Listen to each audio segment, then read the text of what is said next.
ଏଇ ମାଛ ଯୋଗୁରୁ ଆମେ ଏତେ ହଇରାଣ ହେଇଛେ ଯେ ଫାଇନାଲି ଆମେ ଖୁସି ଖୁସି ମାଛକୁ ବିଦା କରିଦଉଛେ।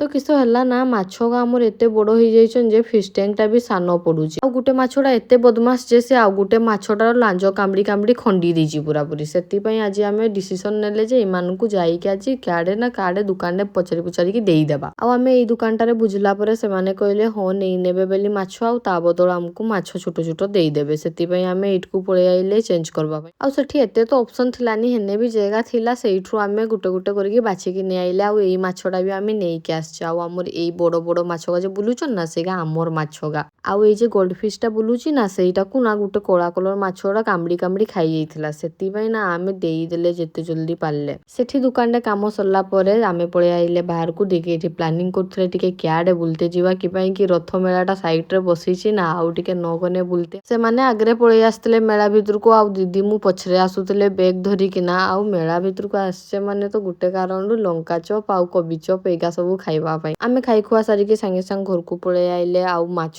ପାଣି ବି ଆସିଥିଲା ବେଳକୁ ବୋଉ ଚେଞ୍ଜ କରିଦେଇଥିଲେ, ତ ସେମାନଙ୍କୁ ଆମେ ଛାଡ଼ିଦେଲେ ଗୋଟେ ଗୋଟେ କରିକି। ତ ଏଇଟା ଥିଲା ମୋ ଆଜିର ମିନି ବ୍ଲଗ। ଏଇଠି ରହୁଛି, ଆଉ ଗୋଟେ ଭିଡ଼ିଓରେ ଦେଖା ହବ। Bye bye.